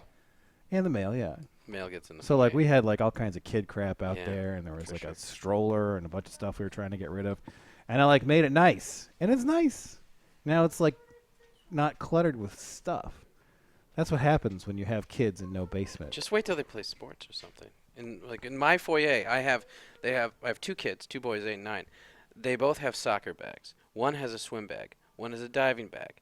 They both play flag football, so the flag football stuff's all up there too. Yeah. All the shoes, everything. It's only gonna get worse. It's only gonna get worse, you say? Yeah. You have a daughter? Yes. She's gonna do ballet. There's gonna be ballet stuff there. She's probably not gonna do. Or ballet. something. There's gonna be something. It's only gonna the stuff only. Ours is builds. swimming. We just have like a swimming bag in there. Yeah. and, My kids are not gonna swim. That is the most boring thing that I can imagine having to deal with. That's what I Well, you don't do, have to yeah. do it. But you gotta go to like the meets. No, you don't. No, you don't go to the meets. You just sit in the chair and like they take care of it. And like What? There are mom sports and dad sports. Where- Flag football's a dad sport. Swimming is a mom sport. Lots of mom. I'm just joking. I go to swim meets too, but So you go to? I'm not going to a swim meet. yeah. You know what? Like no if one's my paying kid attention. says, Your kid's not "I want to swimming most swim, of the time. Dad," I'm going to be like, "You're on your own." Twitter works just as well at the pool as it does anywhere else, No, Brian. because it's like they're not even doing anything the whole time you're there. They have like one race that's like 2 minutes long, and then you're just watching some other rugrat like try to backstroke. Not happening. We're at kindergartner level swimming now, where it's like swim lessons at like the swim. Sure, swim- I want him to be able to swim well enough to not die if he falls in a pond, and that's and fine. that's I all take- we need. I take my laptop and like So is there Yeah. sports that are approved for the cooks? Oh yeah, sure. Like soccer, Soccer. flag football will be fine. Baseball, I'm a little Lacrosse. bit iffy on. Lacrosse would be fine. Lacrosse, seems to be the big sport these days. It's a little bit, like fart word is gonna like come from Eton and play lacrosse at you, but I don't know. anyway. Where are we at here? I think I was talking about organizing the foyer. How do we get on? Anyway, was that your 2? that was my 2. Seth, you're number 1. Be around people who don't know or care anything about football. That's a good one. Examples being young children, preferably your own. Mine do. That doesn't work for me. Yeah, mine are still young enough that like they know the fight song. And that's the extent of what they care about. Yeah. Dear elderly family members, like go visit them. They're not going to be talking about football. A with lot all of you. times they do. You can get They that out. do, yeah. Especially when like you're. Then they tell you Oh, about yeah. how good the football used to be. And it's like, so what's going on with the team? And I'm like, I don't know. They suck. I mean, like, I know that they suck. I can tell you various ways in which they suck. I don't know why. Well, or their theories are like so dad. It's like, well, Bump Elliott, he used to do this, so. Right, and you're just listening to him, and you're like, yep, No. that's definitely an opinion you're having at me. Yep. The Detroit Lions. What? They don't know anything about football. It's great. You just like turn them on and they go and do I think things. their record is the same as U of M's actually right now. No, they have a tie. It's actually, Yeah. But Ties. they have 3 moral losses, I believe, at this point. Like they should have lost every game that they've been Do you in. know how much I would give for a moral loss? Yeah, one Army. yeah. Yeah, Three moral losses then. Yeah, and also fans of other teams who don't want to talk about things right now, like my Tennessee buddy. He and I've been reconnected lately. Oh yeah, Yeah. that's a good Oh one. yeah, Tennessee. He's somebody you can definitely. Yeah. Yeah, that's like, that's like have this. That's the sympathy saving grace for Bry Mack, where he's like, "I live in Tennessee. Oh, it's fine." Was a Vandy fan going to come up to me and be like, "Hey, would you like to play some polo? Right. Perhaps some lacrosse?" Right. So, I mean, we've been separated for a long time over the '97 thing, and I think we can come Right together now now. it's kumbaya. Yeah. Gotta get Holly Anderson up and be like, "How's your football team doing?" No idea. Same here. Well, didn't they lose to Florida in '97? Is that why they didn't go to? Mm-hmm. Yeah. Well, that Yeah. We have a lot of things in common. maybe we should share have the beaten rival. Florida. Reid, you're number 1. Just retreat into the pleasures of life of food and drink. All right, Grill yourself alcohol. a big steak and drink some wine. My number 1 is local politics. You had to look at your phone to know what it was. Well, it's the joke, Start right? in on the library lot again and discuss that. Well, yeah. I mean, so honestly, it's something that like I am paying more attention. Usually, I can't do anything during the season because I'm very busy. But now I'm like, oh, let's write some comments see what on the the city internet council's about doing. stuff. Well, I'll tell you what the city council is doing. It's the best radio ever. All right, Reid. Hey. Recite your ad for us. Oh, gosh. I actually don't listen You to don't it. know it. All right. I'm kind of embarrassed to listen to people talk about me. So. Yeah, that's fine. Reid can give you if you need a plan, right? Reid can Something give you a like plan that. for the yeah, future. it's, the cost of. If you need hospice nursing care home. for your Yeah. football program, Yeah, Reid can set that up. I will help you get hospice for your football team. It averages $10,000 a year. It doesn't have to though. Doesn't have to. Yeah. We need like an 1812 overture version of your thing, where it's just like Like a remix. I can throw Yeah. different. No, I don't know if I can throw different music behind it. I only have that one copy. That's public domain. Really, I would just be happy if you just cut out 90,000 and put 110,000 and not even have it match up. All right, we'll see. We'll try that. Very professional. I'll see if Carl Grapentine's up for it. Oh, if you get Grapentine to read my ad, that'd be awesome. All right, Reid, thank you for joining us. Thanks you for having me on, guys. For your entertaining ways, and hopefully people will take you in under their wing when you need elder. When I need elder love? Yes. Yes. That's not right. My clients will come and take me under their wing. Yes, bird law. That's right. Reid. Yeah, if he doesn't want to go McCarthy. fishing, I'll go with you. All right. I don't want to go fishing. It's still just sitting in a boat. It's like, you know that song On a Boat? I'm on a boat?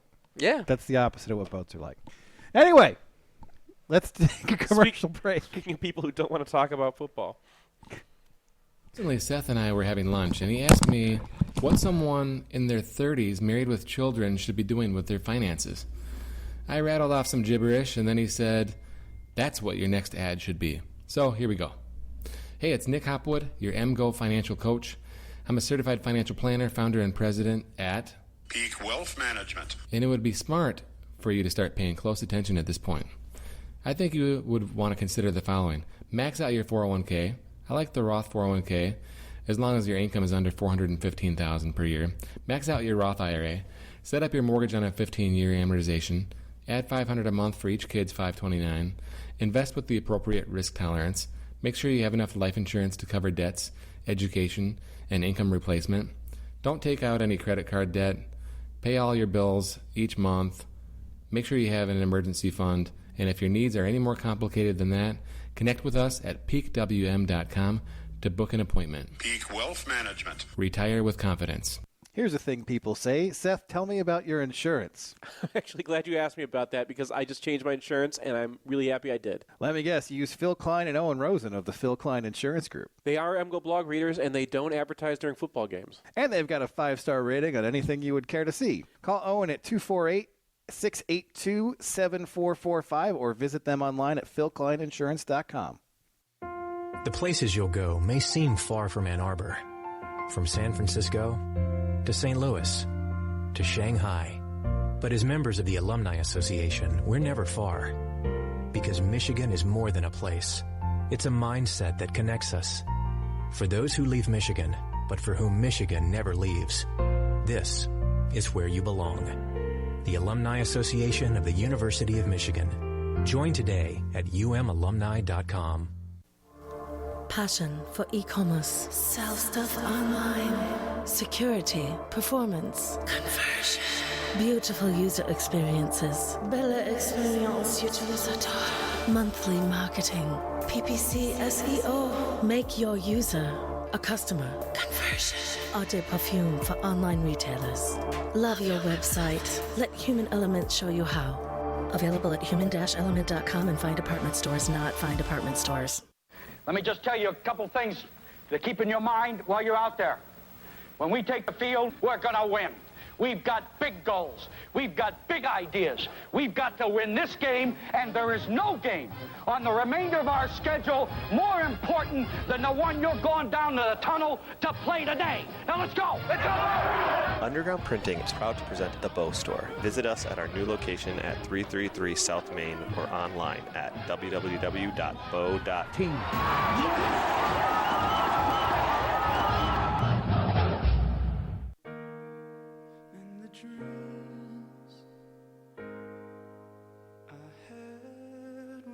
was too young to notice that they're never coming true. And those beliefs I had when I was too young to notice the machinery took a stand.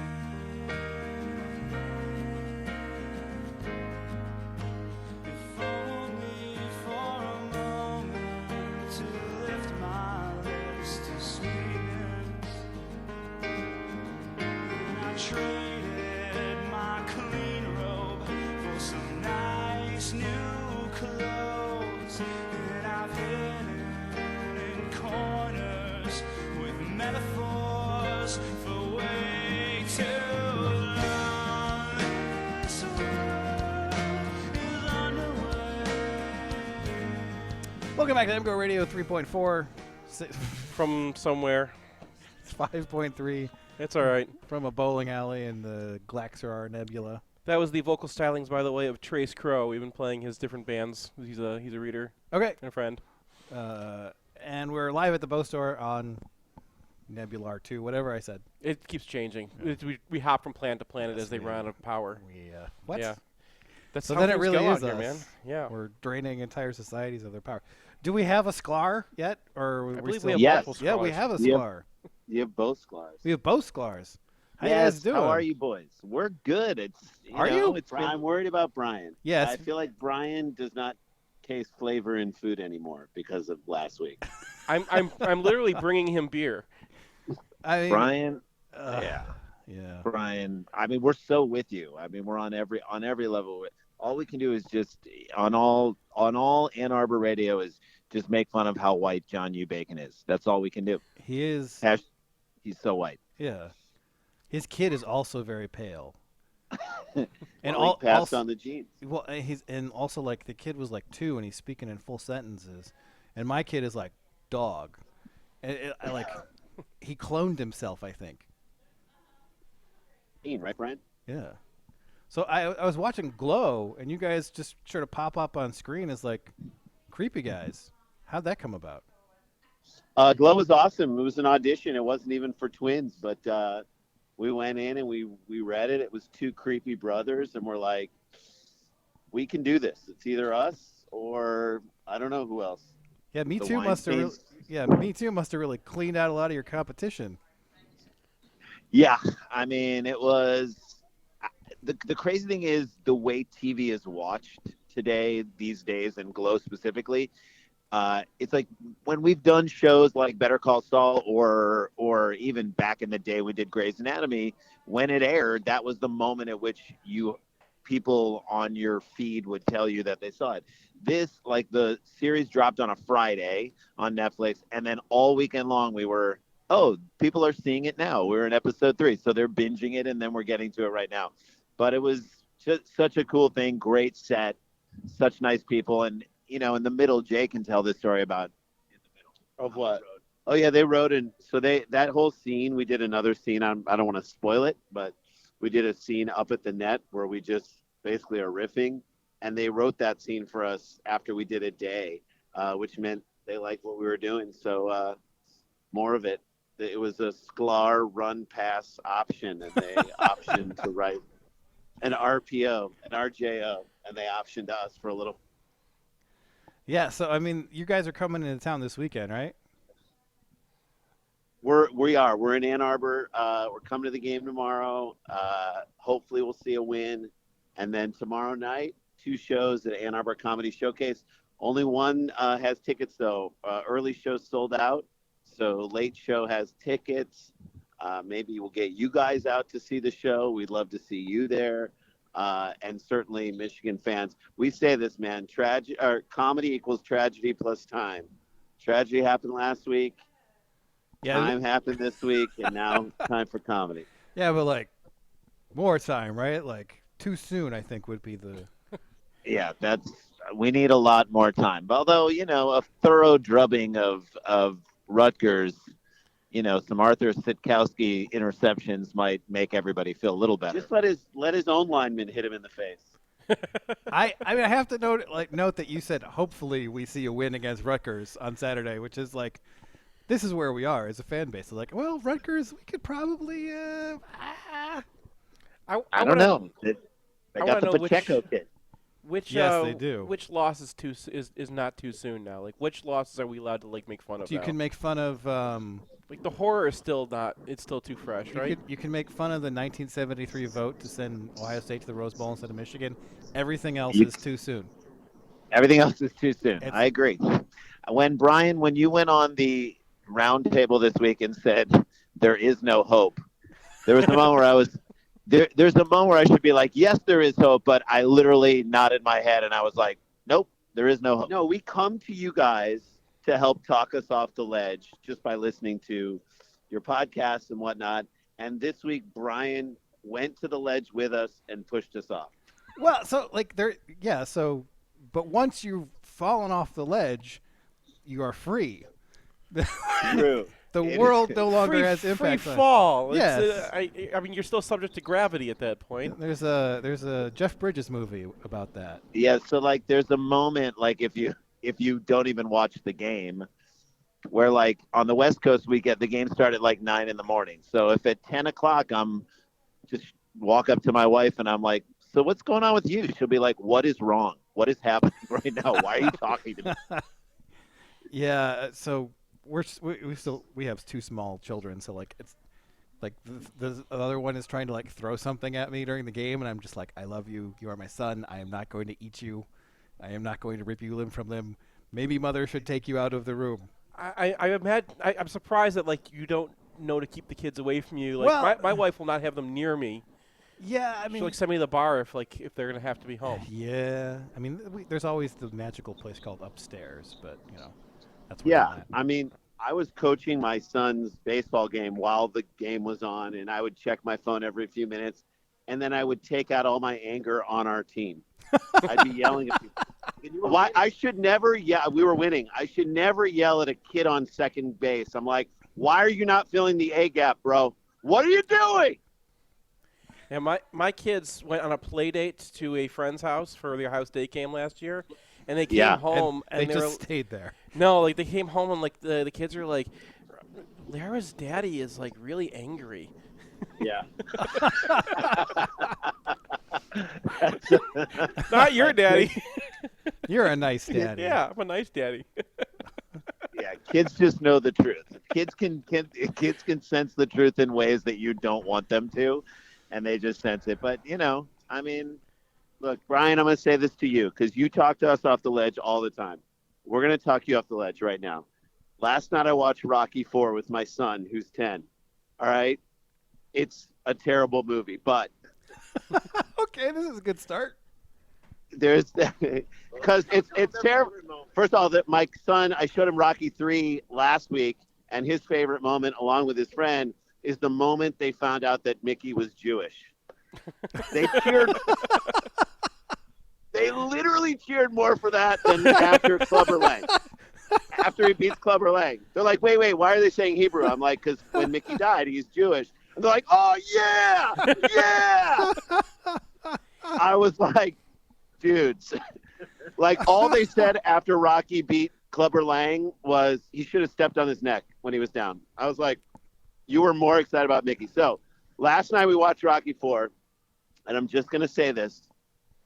At the end of the movie, we all know what Sylvester Stallone says. After his wife has the worst line of dialogue ever in the movie. Talia Shire should have walked off the set when she stands up, and her one line through the whole fight is, "You're going to win." Like, who are you saying that to? Like, you're in the crowd. All right. She could have been saying it to Drago. She could have been saying it to Drago. There was no clear eye line to Rocky. Fine. So at the end, Rocky gets on the mic and he says, if I can change, you can change, then maybe we all can change. What if that's the attitude towards this Michigan football team? When we walked in after last week, here we go. We feel like Rocky in round 1, 2, and 3, which why is he not covering up for any of his punches? This guy's hitting him square in the face with jabs. He's not covering up at all. He should fight. If he's going to fight in Russia, he should take some kind of defensive approach. But fine. If we can change, this is our moment. This is our moment for change. So we'll see. Hey, did that work on you? Yeah. I mean, it won't. Listen, we are not going. We will now know what we have with Iowa. Yeah. We'll now know what we have on this team. We're gonna keep blowing it. Like we'll know what we have when we get to Wisconsin. Okay. Well, when Whoever Iowa. wins the Iowa game 13-12, and that will be the score. That will determine the rest of our season, how we feel. It does make me feel. I didn't know Mickey was Jewish either, so I'm pretty. So you're pretty chuffed right now. You're welcome, Seth. Yeah, I don't remember the funeral scene, like pulling out the Hebrew and like he doesn't bagel at all, like during the rest of it, like. What? Bagel. Yeah, it's our phrase for like dropping like an oi or something like that in conversation. Like if someone's listening, they'll hear it, and if they're not, they like they See, they'll miss now I it. associate that with Into the Spider-Verse and bageling someone is throwing a bagel at their head, and then when it hits them, it says bagel. But I think that was supposed to be a joke, like that we all got, and like everyone else is like goes over their heads. Seth, you're right, and all the famous Jewish fighters, when they want to stop the fight, they don't throw in the towel. They actually throw. They throw in a towelist. They throw in a smear of cream cheese, just a light smear of cream. I have no idea what that means. To let you know we're done. And that usually happens right after they touch gloves and come back. No, that happened in the Wisconsin game after the first drive. Everybody around me is always doing like Jewish things, and they expect me to have any frame of reference. And I'm like, I have no idea what you're talking about. It's no clue. It's cool to have in jokes with ourselves. It's like, I'm well aware that there are many in jokes. Don't really have a lot of Roman Catholic in jokes, just like really sad ones. Anyway, what's your coping mechanism? Yeah, what's your they're on the road, man. What's our coping? Yeah, we had a gimmicky top 5 of coping mechanisms, and I mean, our coping mechanisms are not good.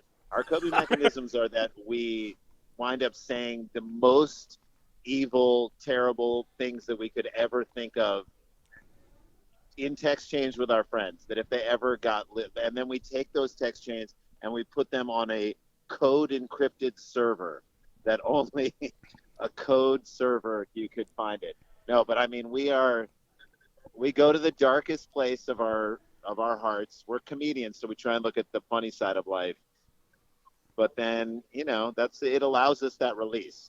Yeah. So, and then you got to just get philosophical about life. Just be like, why is this important? That's where we always go to. That's what Reid said too. He's like, nothing matters. Yeah, he tried several different philosophies. Yes, Well, didn't we say this to you, Brian, when you were on our podcast? Not a shameless plug at all, but you were great on our podcast from last week. We said that sports it's an illusion. It's an amazing magic trick. It tricks you into thinking that it's really high stakes because you care about it, almost with an intensity that you don't care about anything else in the world. And then, when the game's over and you look at your kid and your kids are healthy and you're okay and your day goes on and you wake up the next day, you're actually fine. But kudos to sports for tricking you into thinking that the whole world is ending. That's an amazing when a magician pulls off a trick, you don't think it's real. You're just like, wow, that guy pulled off an amazing trick.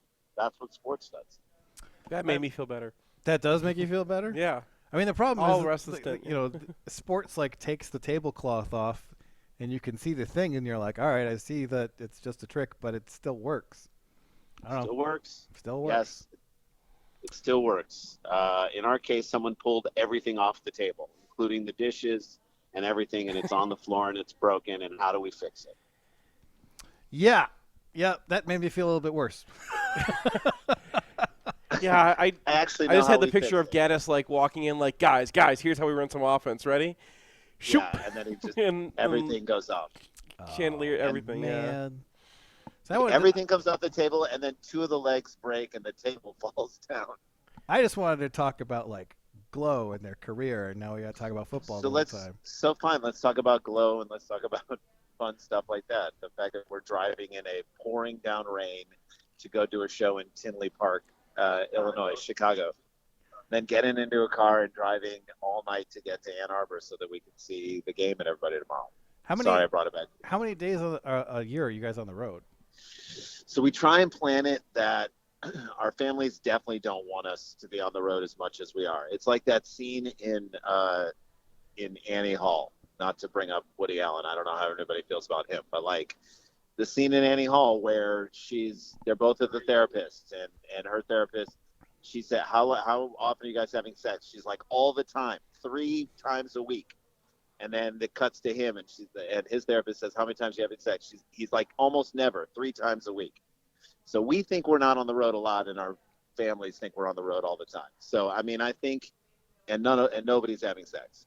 So, I mean, I think the key is that we try to go to cities that we love: Ann Arbor, Chicago, Madison, Phoenix, Portland, Austin, Denver, great cities with great clubs. We try not to like go everywhere, try and space it out. And for us, it's actually we're right close to our next hour, and we don't know where that's going to get shot. We haven't performed in Seattle in a long time, so we'd love to bring that material that we haven't done for a couple of years to a city where we haven't done it and shoot a special there, wherever that may go. I mean, obviously the gold standard would be to get it to Netflix, but I would do it on Amazon. Our last special was on Stars, and that was great too. So that's like the gold standard now, Netflix. Yeah, if you get a Netflix special that they themselves will promote via, but look, our buddy Gary Goldman, who is a fantastic comedian, has an HBO special called The Great Depression that's just coming out now. I highly recommend anybody who's listening to this to get into Gary Goldman, follow him. He's a great comedian, but his is on HBO. That's still an amazing accomplishment to have an HBO stand-up special. But, a Netflix special can make you in many ways. Our buddy Nate Bargatze, who's an amazing comedian, his last Netflix special was incredible, and he's now selling out small theaters and big theaters, but like, Michigan Theater or the Fox in Detroit. I mean, he would now sell that out because his stuff was promoted by them. And, that is the hope that we can, this next hour can get somewhere like that. But we would just want to get it down and have it anywhere that we can promote it, because we're really proud of this hour. So when you get it on the road and you do it, if you do 5 shows in a weekend or 6, like let's say we're doing 5 shows in Denver coming up, those shows are a great way for us to put the material through the mill and see where it's at. Yeah. So is it usually like, if you do 2 shows in a night, is it one usually better than the other? Yeah. So it's comedy, as we say, is like summiting Mount Everest. There's like all the conditions can be perfect and you can still die. You know what I mean? Yes. If there's like a little wisp of a cloud in the distance, it's like, well, that's a bachelorette party coming in. You're like, well, there goes that. But the idea is that usually, this is what it is. So typically Friday, the early show is pretty fun. Friday, the late show, everybody's been working all day, and then they sat down and they've been drinking. So the first 30 minutes of your set as the headliner is great.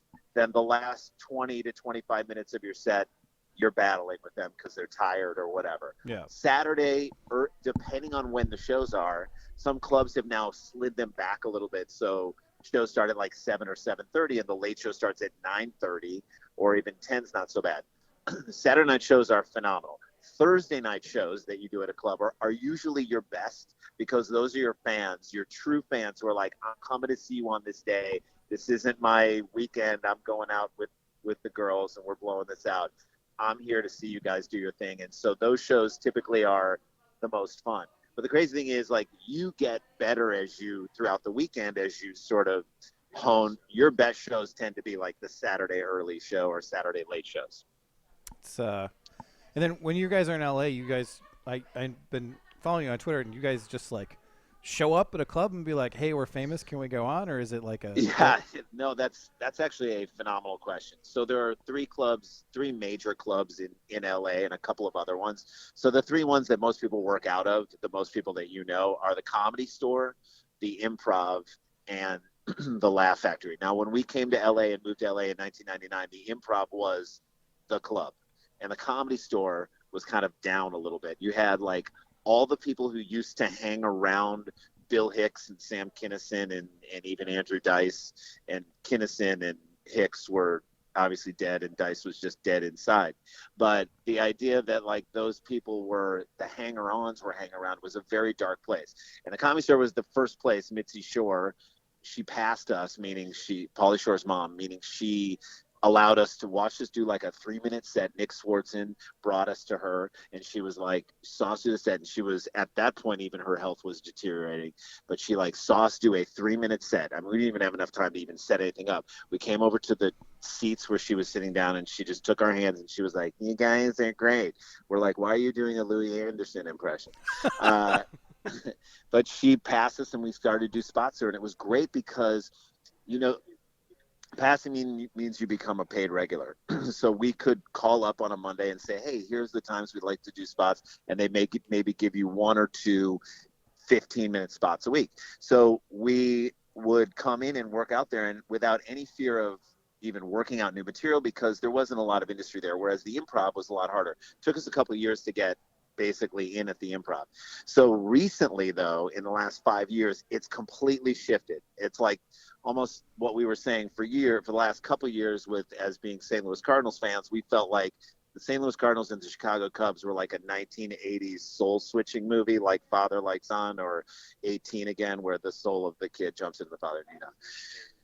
90s Michigan, 2000s Ohio State. The souls jumped and they switched. But the idea is that, you know, the Improv kind of went down a little bit, and the Comedy Store in recent time, they now just, you know, you'll go up and it'll be like Sebastian Maniscalco, who just sold out several shows at Madison Square Garden, David Spade, Joe Rogan, Chris D'Elia, and this is all in one night, and then you.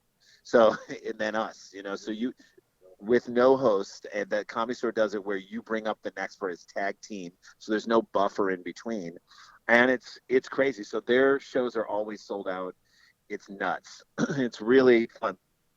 We text someone there on a Monday and say, hey, here's the time that we would like to go out. And, you know, balancing being on the road and then coming back to LA, if we're on the road for like a couple weekends in a month, those next weeks, we have to be very careful with our families to not, you know, just be out every night doing stand-up, even though that's what we probably should be doing. We have to like balance. We'll maybe try and do like a spot at the Improv and a spot at the Comedy Store and maybe another show all in one night. That's so you just try to pack it all in and like do 3 nights a week. Or you get your reps. Yeah. It's totally, in a sports way, it's you get your reps. First of all, for us, it's a chance for us to work out any new material and try and put it through any sort of a mill there that we can then take on the road and put it through the mill out on the road. But it's also great because we love the scene. We just love seeing our friends. You know, you come to the Comedy Store and you pull up and there's like 12 or 13 comedians that you just love, and you wind up, you're talking to these people and you're talking to these people, and before you know it, you got to jump up on stage. Or Dave Chappelle's walked in and he is going to do an hour before you get up on stage, which happened to us a couple weeks ago. Really? It's like 10:30 at night, and he comes in and we see him in the back, and we're like standing in the back and in the hallway behind this small room. There are 3 rooms in the Comedy Store. There's the original room, which is small, and it's kind of like the Comedy Cellar in New York. There's the main room, which is big, about 400 people. And then there's the belly room upstairs, which is where they do the roast battle. And so we were standing in the hallway back behind the original room. It's like 10:30. We're supposed to go on stage like 15 minutes earlier. Neil Brennan's on stage. Dave Chappelle walks in the back. We're like, okay, please, Neil, wrap it up so that we can hop on stage and Dave can go on after us. And he goes into the main room. We're like, we're fine. Then he comes back in and he magically just hops up on stage, and they do an hour and 15 minutes. And at about an hour, we're like, we got to go. There's nothing we can do after this. We've got to leave. We have to. And we told the people in the front, we're going to leave because it's not fair to the people behind us, you know, like we're going to go. And as we're leaving to leave the room, Neil and Dave say, okay, that's it. Who's next? And they said the Sklar Brothers are next. And so we had to literally in our minds turn around and get ready to go on stage. And Dave gave us a really nice intro. And we came up on stage and we're like, Dave, I don't want to say you were on stage for a long time, but on our way up here, someone handed us the new iPhone. That's how long we've been waiting. Jay was like, I tucked my daughter in tonight. She's in kindergarten. Now she's going to college. You've been on stage for a long time, Dave. And it was just fun. I mean, it was one of those like challenges where we're standing in the back going like, how do we follow this? How do we go up there? And we wound up having a good set and set the table for the people behind us. So it actually worked out. Yeah, that's kind of an amazing camaraderie that you don't get in a lot of other professions, I think. it is really cool, and especially people, we luckily have been working in this business for 20, 25 years, that like we have worked with a lot of these people, even, we did Mark Maron's show, we did Glow, as you just mentioned, and got to spend a day with him. So now a couple days working with him. So now you see him out, even though we've known him for years as a stand-up, we have this shared experience as well from being on set. And it's just, it just makes it so much more fun. David Spade, another guy we love seeing. We just did his show. We're going to do it again in November. And he is, David Spade, for a guy who like comes off as like a super snarky guy, that's his character. He could not be a nicer, more supportive person. Jay and I were doing shows in Phoenix, Arizona, and at the Tempe Improv, which was like Dave's home club. And he comes back in town. He's just back in town, and he showed up at the club with Chris Farley's brother, Kevin Farley. And, he said, do you mind if I go up and do a guest set in your show? We said, of course, please. We'd love to see it. And of course, he steps on stage and does like all new 15, 20 minutes of like the most hilarious stuff ever. And he came off stage. We're like, that was amazing. He's like, okay, I'm going to stick around and watch you guys. And we thought to ourselves, there's no way he's sticking around. He stayed. We had a whole merch line of people who came through the merch line, and he came down from the balcony afterwards, after everyone left, and he said, I love this bit, I love this bit, I love it. He stayed and watched it and like took notes. It was the nicest thing.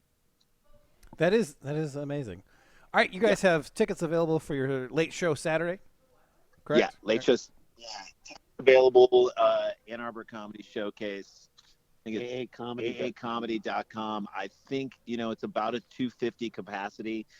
Now since the early show sold out, they're going to start to really push everyone to the late show, and I think we're maybe 100 tickets away from selling that out. All right. If you want to hear the Sklars on Saturday, it might be more entertaining than the football game, although it is against Rutgers. Yeah, who we didn't really preview at all. No, we did not, but that's fine. Thanks for being on, guys. Meanwhile, there's all these people around waiting for your Rutgers preview going, get these guys off! Well, do it. There are no people who are doing that. Sklars, what do you think about Rutgers? I think Rutgers is going to be tougher than people think, but I do think Don't say that. Don't say that. This is a statement game for Michigan. I think Michigan wins at least 35-14. I think it's 21-7 at half. Michigan's up, and then we pour it on in the second half. All right. The Sklars, everybody. We're going to take a break, come back, and we're actually going to talk a little Rutgers. So.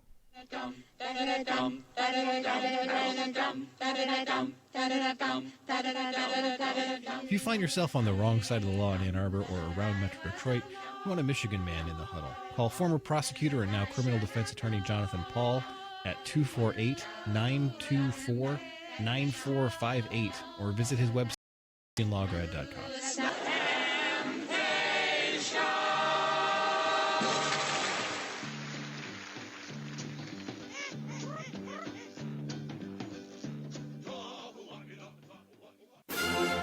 It's painless, it's online, it's group ordering made easy for your next custom printed apparel order.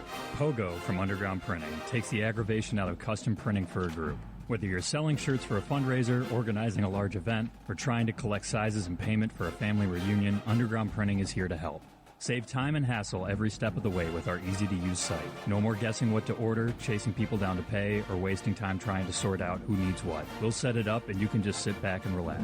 We can even take care of individual shipping. To learn more about Pogo, visit us at any of our convenient locations or at pogo.undergroundshirts.com. Are you planning a business trip, a Michigan reunion, or a revenge tour in Ann Arbor and don't want to be stuck out by I-94? Look no further than the Residence Inn Ann Arbor downtown. Positioned at the corner of Huron and Ashley, the hotel is just a block from Main Street and a short walk to Michigan Stadium and Central Campus with all the amenities you expect. Also, we podcast here most Sunday mornings, so if you let us know you're coming, we'll let you put a shout out on the pod. That's the Residence Inn Ann Arbor downtown.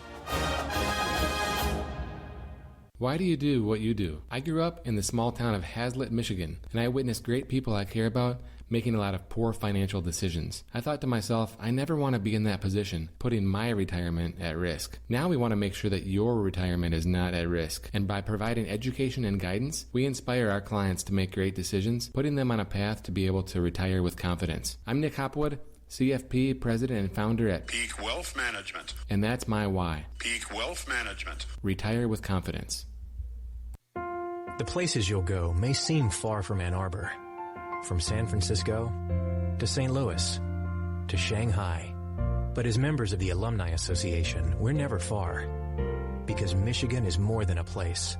It's a mindset that connects us.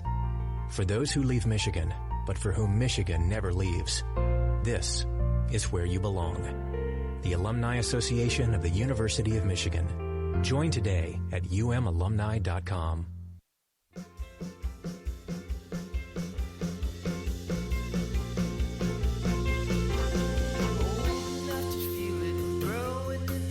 Like fire.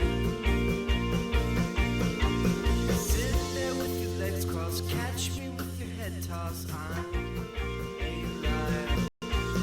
Never understood why I've always backed down. When everything I wanted was placed right in front of me. Welcome back to MGoRadio 5.3 from the Glark mines of Zebulon's War. I almost got that right. Well, that's not right. I mean, we just had to jump planets again in the middle there. Zebulon.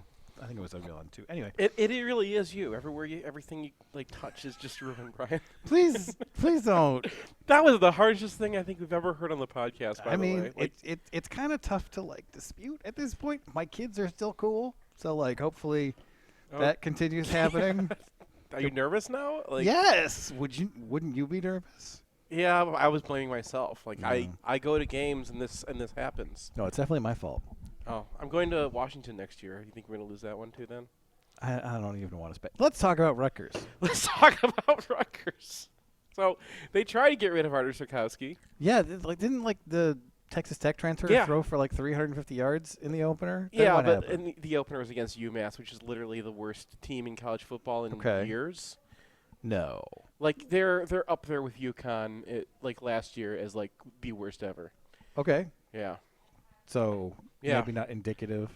Not right. And he was terrible against Iowa. And then they brought in Sikowski and he was a little bit better and then Sikowski on purpose? No, he got a concussion. I see. And so I think he's out still. So we're going to get Sikowski again? So we're getting Sikowski again. So is that pretty much the end of the segment? Well, kind of feels like that's the end of the segment. Oh, you got to talk about the running backs. Rutgers running backs are like a thing, man. Mostly when they decommit, but yeah. Yeah, they have one that Michigan actually offered, and like he looks pretty good. You mean who's that? K-Ron Adams. He only had a few runs, but like there was like one that went for 8 that should have been cut for nothing. That reminds me of the Key and Peele sketch where Aaron Rodgers shows up. Yeah. K-Ron's like. Yeah. Is it K-Ron or is it like K-A-Y? K-A-Y. It's too bad. Apostrophe, yeah, K-Ron Adams. Anyway, he's not the lead running back. Isaiah Pacheco is now the lead running back. Yes. The guy who outran Hawkins last year. Yes. And mostly that was just like a breakdown by Michigan. But he's happen again. He's decent. Like the line doesn't give him anything, and both these running backs. Raheem Blackshear is obviously the other one. They're both good. Isn't he more of a wide receiver? Or yeah, they're using him more as a slot this year, but that's to get Pacheco on the field at the same time. He's like the H. Yeah. Anyway, the line sucks. I don't think we need Michael Maietti is only notable right now because he punches his quarterback in the face. Oh my God! I saw that clip. Like it popped up on my feed like 3 times, and like if I'm gonna watch something, it's got to go on the three times. And then I was like, oh my God. I'm wondering where you thought I was going to go. Do you think I was going to be like a preseason list or something? No, he punched his quarterback. It was just like, this guy punched. I was like, all right, okay, he punched his quarterback. And then it was like, no, he literally wound up and gave him a right hook that would have put Floyd Mayweather on the floor. You know what's amazing, though? Sikowski was like a god against BC after that. So. Oh, that's right. They beat BC. Yeah.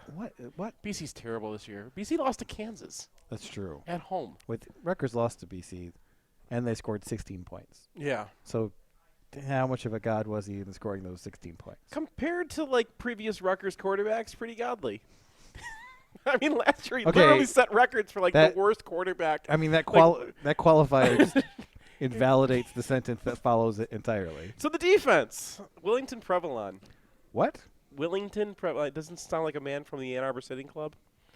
He's the defensive tackle, and he's really good. He's the defensive tackle? Yeah, What they do is they rotate them all around, so you can never when you call the play, you don't know which gap Prevalon's going to be in. All right. Because that's the only gap that's going to be really well defended, and the other ones are going to be, pushed around. Linebacker, they fixed one of the spots by stealing Drew Singleton. Oh yeah, how's he doing? He's all right. He looks like a Don Brown linebacker.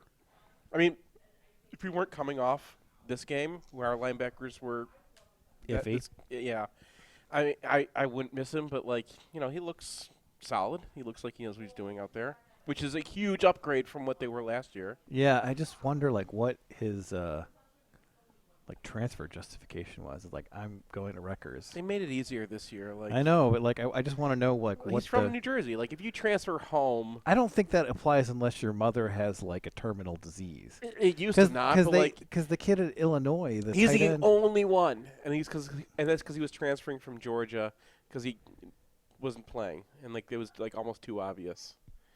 And they just wanted to screw him. I think his mother literally has something very bad happening to her. And we know about this, and because it was 104 miles instead of 100 miles. They had some justification that WKU is closer, and they'd written that Illinois was the closest school to him because he's in Southern Illinois. It was something ridiculous. Given the context there, I just wonder. You're talking about. I'm just curious about what these cases were like for these guys to get immediate eligibility. Dude, NCAA is just. So what's the spread here? I don't know. Ace wrote the preview. I didn't even look 28 at the spread. or something. Something like that. So we might win by 14. Was it? I thought it was 17 that we've been hitting under. So subtract 17 from the spread, and that's where we are right now. Oh my God, that'd be if 17 if it's an 11-point game. You know how miserable this game's going to be? Oh yeah. If it's 7-7 at the half. Oh yeah. There's if Michigan comes out of the gate and they fumble on their first offensive possession. Oh God. No, because then it'd be the fourth in a row. Now you can't even argue that there's something cosmic against us, right? No. Or it's the plan. We're rope-a-doping Ohio State by fumbling and screwing around, and we're gonna walk into that game 4-7 and be okay, Ohio if State. They fart around and it's 13-10 or something. The environment inside that stadium is gonna be not unprecedented because there was that Toledo game. So it's gonna be rainy. Good. And that unfortunately negates the one thing that I really want to see them do, which is throw the long ball against these guys. You can still throw the long ball if it's a little rainy. Yeah. Especially if it's just the go get it punts Yeah. You're not asking for precision, you're asking for just trying it. But anyway, Rutgers is Rutgers. What parts of Rutgers are less Rutgers than usual? The two running backs, the linebackers, the defense as a whole has just been not god awful this year. All right. But Iowa just started punting it up to hit their guys and got a couple flags and got a couple receptions, and their safeties are gonna bust. They're new safeties this year, and they're running a quarter scheme, so those guys need to know what they're doing and have some athleticism and. Yeah, it's right, and they don't get any pass rush. That's the thing. Their secondary would be all right, but they get no pass rush except for Prevalon, and he's needs to take some plays off. So yeah, and he's also a defensive tackle, so you can't really consistently, even if you're pretty good. Right. All right, so should be kind of a Rutgers game that if not 78-0, I'm guessing, but I don't think Michigan has fallen quite far enough that this is going to be. I don't know. Dude, if we underperform the spread like we have in the last 6 games, it's going to be testy. If Michigan actually manages to lose to Rutgers or even get into an Army game with Rutgers, a close game at the end kind of with Rutgers, I think everyone would be able to cut ties. I think that would be this is much worse than I thought it was. You want a toe? I could get you a toe.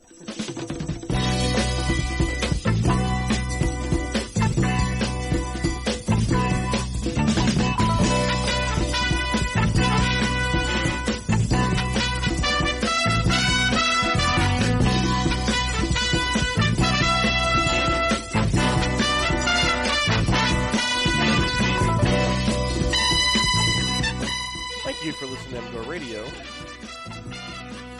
Yeah.